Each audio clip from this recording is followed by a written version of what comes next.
एक cup coffee simple सी लगती है ना, पर इस सिंपल सी चीज़ में छुपी हैं कई कहानियाँ। आज की कहानी है ब्लू टोकाई की, एक ब्रांड जो इंडिया में कॉफ़ी रेवोल्यूशन लाया। पर इससे पहले समझना ज़रूरी है कॉफ़ी की 3 वेव्स को। पहली वेव शुरू हुई जब कॉफ़ी को एक कमोडिटी की तरह देखा गया। भारत में प्लांटेशन से लेके इंस्टेंट कॉफ़ी तक सब कुछ इसी सोच तक सीमित था। इस वेव में इंडिया में जनरली कॉफ़ी मतलब ब्रू या नेस्कैफे, शादियों में झाग वाली कॉफ़ी याद है, या फिर वो फिटी हुई कॉफ़ी, क्या कहते हैं उसे, दलगोना। दूसरी वेव लाई कैफ़े कल्चर। याद है आपको पहली बार जब आप कैफ़े कॉफ़ी डे या स्टारबक्स गए थे, 250 रुपये की कॉफ़ी कितनी एक्सपेंसिव लगी थी।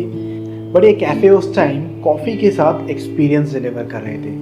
कैपेचिनो, लैटे, एस्प्रेसो, फ्रैपेचिनो जैसे टर्म्स कॉमन होने शुरू हो गए और अक्सर अब मीटिंग्स या डेट पे जाने के लिए कैफ़ेज को अपनाने लगे। तीसरी वेव में आए आर्टिसंस, जो कॉफ़ी के हर एक बीन के पीछे की कहानी को समझते हैं। इस वेव ने हमें सिखाया कि कॉफ़ी सिर्फ पीने की चीज़ नहीं, इसे समझा और महसूस किया जाता है। ये एक आर्ट है। हर बीन, हर रोस्ट अपनी अलग पहचान रखता है। 2013 में इंडिया जब स्लोली स्पेशलिटी कॉफ़ी की तरफ बढ़ रहा था, मैट और नम्रता ने सोचा क्यों ना हम इंडिया को दिखाएं कि कॉफ़ी क्या हो सकती है, और इसी सोच के साथ ब्लू टोकाई का जन्म हुआ। उसका विजन फ्रेशली रोस्टेड कॉफ़ी जो सीधे फार्म से आपके कप तक पहुंच सके। ब्लू टोकाई ने शुरुआत की कॉफ़ी बीन्स की सिलेक्शन और उन्हें अपनी रोस्ट्रीज में रोस्ट करने की। उन्होंने कॉफ़ीज़ की फ्रेशनेस और क्वालिटी को बनाए रखा, जिससे एक बेहतर कॉफ़ी एक्सपीरियंस पॉसिबल हो सके, और धीरे धीरे उनके एफर्ट्स रंग लाए। जैसे जैसे अवेयरनेस बढ़ी, ब्लू टोकाई एक्सपैंड होने लगी, और जहां अक्सर स्टोर्स में कॉफ़ी बीन्स 3 से 6 महीने पुराने मिलते थे, वहीं ब्लू टोकाई ने फ्रेशली रोस्टेड बैचेस डिलीवर करने शुरू कर दिए।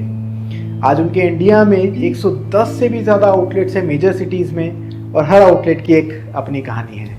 ब्लू टोकाई ने सिर्फ कॉफ़ी नहीं बेची, वो एक कल्चरल शिफ्ट लाया।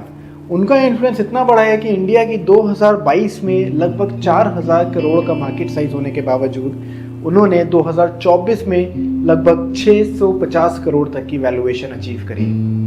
तो जब आप अगली बार ब्लू टोकाई की कॉफ़ी का एक सिप लें, तो सोचिए इस जर्नी को। एक छोटी सी शुरुआत कैसे एक रेवोल्यूशन बनाती है।